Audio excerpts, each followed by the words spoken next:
Olá, sejam bem-vindos. Bom, hoje a gente vai conversar um pouco sobre esse livro aqui, Torto Arado, do Itamar Vieira Júnior, né? Bom, na verdade, a gente não vai falar exatamente sobre o livro, mas a gente vai falar um pouco, vamos refletir ali um pouquinho sobre como esse livro foi alçado como uma maravilha da literatura nacional, né? Alçado como um clássico na sua pré-venda já e acabou vendendo milhares de cópias. Então a gente vai tentar pensar um pouquinho sobre isso, vamos ali debater questões de como se a vida do autor importa em, no motivo, na motivação talvez de você ler um livro. E uma questão também bem importante é o que faz um livro ser bom, não é mesmo? Então tá, vamos lá, vamos começar então. A primeira coisa que eu devo falar sobre esse livro é que eu não conhecia a vida do Itamar Vieira Júnior antes de ler, certo? Eu cheguei a esse livro lá em meados de 2019, no seu lançamento praticamente, por uma indicação. Fui lá, comprei, né, li, e eu confesso que eu não me agradou, né? Apesar dele estar na lista dos mais vendidos da Amazon, e ficou lá por um bom tempo, que o mais vendido da sua época, ganhou vários prêmios, enfim, ele foi um livro que ele não, digamos assim, ele não me chamou a atenção, né, depois que eu terminei a leitura, porque me lembrou muito aqueles livros que eu lia no ensino médio, né, que se propunham, digamos assim, a trazer temas grandiosos, mas no final das contas eles não davam conta de narrar esses fatos, esses acontecimentos de uma forma tão boa. Ficava naquele. Eles não tinham aquele dualismo, sabe? Aquela estranheza que um livro te causa se o livro for bom. É um livro que você lê e você esquece que leu, né? Mas esse daqui é um caso muito, mas muito especial, porque ele é considerado, talvez ele seja, não considerado, mas talvez ele seja um livro de um autor brasileiro mais vendido na década. Eu não sei, eu acredito que sim, certo? E após esse livro, o Itamar Vieira Júnior, ele ganhou fama, notoriedade, né? E depois eu fui pesquisar mais um pouco sobre a vida dele e eu encontrei ali várias entrevistas que ele deu, tanto no Roda Viva, ele fez uma entrevista com o Leandro Carnal, alguns programas assim mais voltados para literatura, enfim, ele foi alçado também à fama por causa desse livro, certo? Mas vamos lá. Por que eu não achei, antes de começar a falar da problemática, por que eu achei esse livro ruim? Na verdade, eu não diria ruim. Não, eu não vou ser injusto, não. Ele é um livro medíocre, né? De médio a baixo, ali. É como se fosse um filme que você paga para ir ao cinema, você se diverte, mas você não vai discutir o livro em o filme em uma roda de amigos, porque não tem nada ali, não tem nada mais ali. É um livro comum, né? É um livro que ele vai, com certeza, ele vai trazer temas que são delicados, principalmente no Brasil, como trabalho análogo à escravidão, preconceito, no caso o racismo, vai ali trazer com certeza empoderamento feminino, vai trazer também, sei lá, religiões de matriz africanas. E olha só, eu não estou dizendo que esses temas não são importantes, não, pelo contrário, eu acho que a discussão é sempre válida. Mas o livro também não traz eles de maneira adequada, né? Não é como se fosse, sei lá, um grande sertões, os sertões, sei lá, alguma coisa assim, ou Casa Grande Senzala, não é um livro, né, que ele vai tratar com primazia dos temas. Os temas estão ali, claros, né, vistos apenas de uma ótica, certo? Sem as problemáticas que os temas abrange, sem as dualidades ali que eles abrangem, você sempre vai ter o bem definido, o mal bem definido, e é isso, a história ali vai ser basicamente essa. E, na verdade, a história em si, ela tem uma digamos assim, uma chamativa, um chamariz razoável, tá? Ela vai contar a história de duas irmãs que vão ali ter suas vidas mudadas por um acontecimento. Uma delas vai perder a língua, grosso modo falando, e não vai conseguir se comunicar.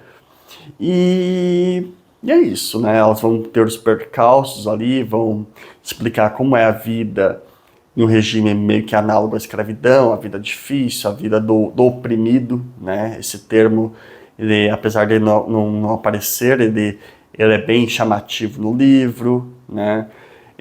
Você vai ter ali os personagens que são naturalmente bons, como as protagonistas, os maus que são justamente, sei lá, os donos da terra. E o interessante desse livro é que a narrativa dele, ele vai ter três narradores, tá? Uma irmã, a outra irmã, e o terceiro capítulo vai ser uma entidade ali, meio que onisciente e tudo mais. É uma entidade que, se eu não me engano, já me lembro tão bem, mas é alguma coisa assim, encantado, alguma coisa assim, que deve ser parecido com um orixá. Deve ser, eu não sei muito bem, mas deve ser mais ou menos isso, né? E o curioso é que, apesar de você ter essa distinção clara dos narradores, até porque descreve quem está narrando, né, o capítulo, você não percebe que mudou. A linguagem é monotônica, por assim dizer, a forma de falar. Então, assim, você não tem uma mudança radical. Então, você muitas vezes não percebe quem está falando, você não vai ter as peculiaridades, particularidades de cada uma, enfim. Mas, assim, tirando tudo isso que eu só enrolei aqui, eu quero ir direto ao ponto, né? O ponto é, o livro trata, sei lá, questões femininas, questões ali de escravidão, racismo, religiões de matriz africana, reforma agrária, sei lá, 5 temas. E a pergunta que eu faço, será que esse livro seria considerado bom se ele não falasse disso? Será que ele venderia tanto assim? A resposta que eu tenho para isso é não. Ele não venderia tanto assim. Na verdade, ele seria considerado um livro medíocre, né? Como ele é de fato. Eu acho que ele não teria fama. E com certeza, se também agora, depois que eu fui pesquisar, se a vida do autor não convergisse para questões sociais, né? Ele não fosse já famoso por isso, por declarações, palestras ali, eu também acho que esse livro não teria o respeito que ele tem, né? E olha só, isso é complicado, gente, isso é bem complicado, porque você tinha ali nos comentários, quando você vai na Amazon, né? Ah, eu vi nascer um clássico. E, gente, isso não é um clássico da literatura, não. Nem vai ser. Primeiro que você vai ter que ter tempo para decidir se é um clássico ou não. E acho que esse nem é o motivo mais importante, porque tem livros que você vê ali que você consegue analisar, você consegue ver questões muito complexas, você vai conseguir ver uma conversa com outras obras, né? Vai ter que causar aquela estranheza, como eu já disse. E esse livro não é assim. Esse livro, nem pelo tempo, nem pelas outras razões, ele poderia ser considerado um clássico da literatura. Então, não. Por aí só já não vem ao caso. Então, eu também acho que quando esse livro foi... Ele teve uma puta de uma jogada de marketing. Puta mesmo. Não, foi realmente muito boa. Eu acredito que a editora, se eu não me engano, editora Leia, se eu não me engano. Todavia, ele ganhou o prêmio Leia, editora portuguesa, isso mesmo. Olha só, tem um elogio aqui do Milton Ratum, um bom escritor, viu, gente, brasileiro também. A questão é, será que ele ganhou para fazer essa review aqui? Talvez, hein? Não, tô brincando. Não chegaria a tanto. Mas eu tenho total certeza que muitos canais do YouTube, muitas revistas ganharam dinheiro, sim, para fazer uma revisão favorável, né? Eu li ele em 2019 e eu quis retomar isso porque recentemente chegou a mim um artigo sobre um outro livro que é mais recente, né? Salvar o Fogo. Não li, mas a revisão era de uma pesquisadora chamada Lígia Diniz. Diniz. Ela é professora da UFMG, né? E assim, como eu não vi muitas críticas negativas a esse livro aqui, Torto Arado, esse review me chamou um pouco de atenção, né? Porque é uma crítica pesadíssima à escrita do autor, aos personagens, à produção assim ideológica do autor, transpassada no livro, tá? Vamos ser justos. E assim, a questão em si não foi a crítica. A questão em si foi o que o autor falou sobre a crítica. Em vez dele ir ali bater na argumentação, né, falar que isso não, por quê? Por causa disso, por causa daquilo, olha só esse autor, olha só esse modo de pensar historicamente, enfim. Ele não fez isso. Ele foi numa entrevista e simplesmente chamou a pessoa que escreveu a crítica, a professora, de racista, né? E, gente do céu, isso é muito perigoso, né? Porque imagine se ela fosse, sei lá, uma funcionária de uma empresa privada, né? Ou uma professora de uma escola privada também. E essa opinião de um autor tão em voga chegasse ali. Provavelmente a vida dela ia acabar, né? Ia acabar, a gente não ia ter muita conversa. Felizmente, acho que isso não aconteceu, né? Deve ter sofrido muitas críticas, mas felizmente isso não aconteceu. Então, assim, a pergunta que eu faço, a gente não pode criticar mais o livro, né? A gente não pode ter uma opinião formada sobre as coisas porque o autor tem passado, né? Ou porque o livro trata desses 5, 6 temas sensíveis para muitos. A gente não pode falar que é um livro ruim. A gente tem que alçá-lo como clássico da literatura brasileira. A resposta é não. É obviamente não. Não importa se o escritor é branco, se ele é negro, se é ela, se não é ela, enfim. Eu acredito que isso não importa na escrita de um livro. O que importa é a qualidade do livro em si, importa o quão bem ele é escrito, o quão ele traz ali questões da nossa própria humanidade, o quão difícil ele é de você talvez até tomar um lado, né? Eu acho que isso são elementos, claro, tem outros ali que fazem o livro ser bom.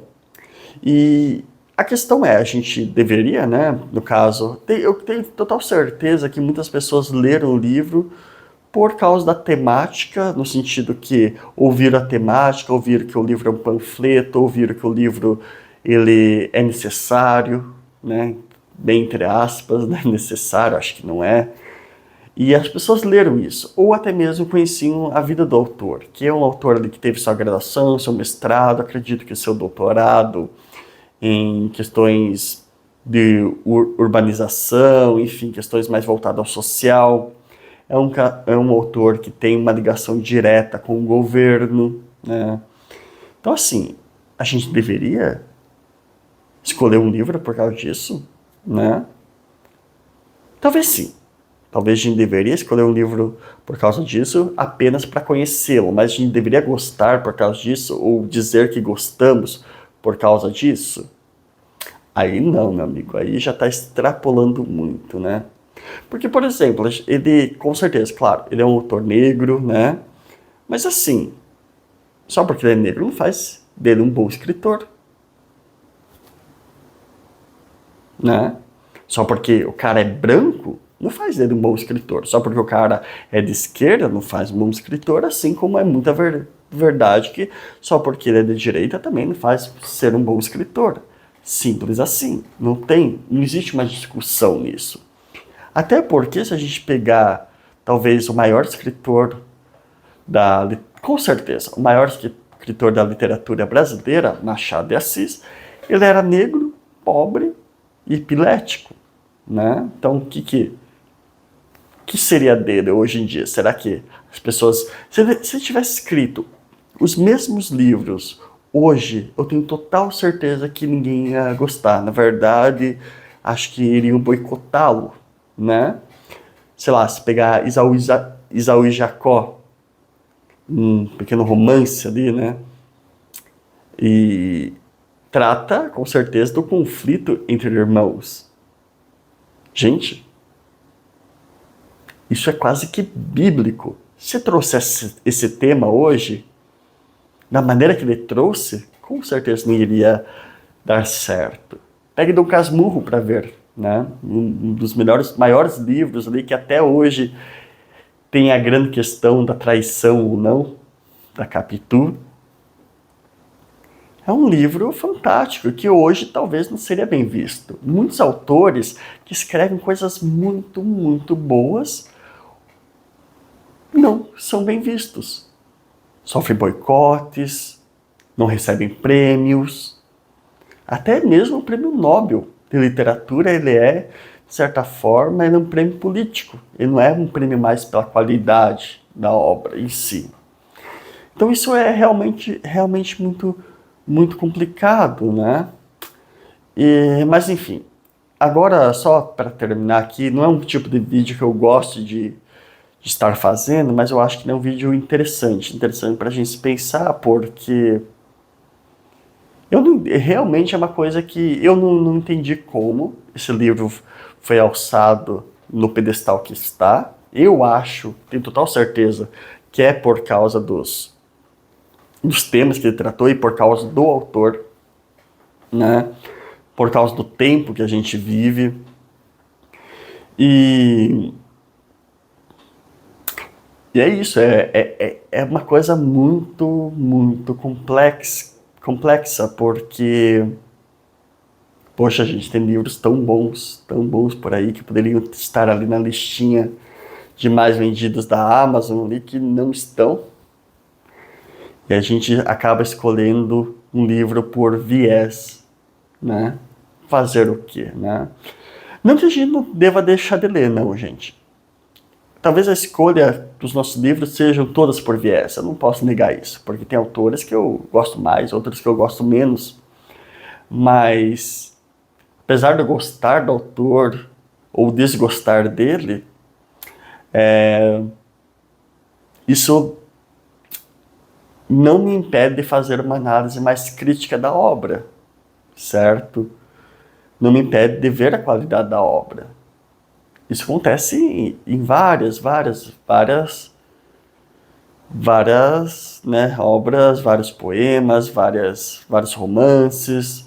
Tem um cara que eu particularmente gosto muito, mas ele sofre muitas críticas, sofreu, né, já é falecido, que é o Saramago. E grande parte da crítica à sua pessoa é que chamam ele de antissemita, tem ideias ali que não gostam de judeus. Mas se você pegar, grandes críticos são judeus, e eles falam bem da obra, outros falam mal. Isso tudo bem, mas eu acho que em ambos os casos, acho que a obra deveria estar para além do autor, se é que você me entende, né? Mas é isso, eu acredito que, só para encerrar toda essa conversa, acredito que é um livro que você não lê uma segunda vez, né? É um livro que não vale a pena a leitura uma segunda vez, quiçá uma primeira vez. É um livro que talvez se acarrete ali em um tempo perdido, talvez, eu não sei. Essa é a minha opinião. Eu, particularmente, não gostei. Mas minha crítica em si é... Poxa, a gente não pode mais falar de um livro, né? A gente não vai poder falar de uma obra, a gente vai ter que levar em consideração o passado do autor, ou a gente não vai levar em consideração o passado do autor para, né, para criticar uma obra. Crítica negativa, porque de positivas tá cheio aí. Eu me pergunto se a gente, se sei lá, este livro ele fosse escrito por um autor com as qualidades e o fenótipo totalmente oposto ao Itamar Vieira Júnior, se ele viria a fazer sucesso, hein, gente? Eu acho que não, eu acho que foi um conjunto das coisas.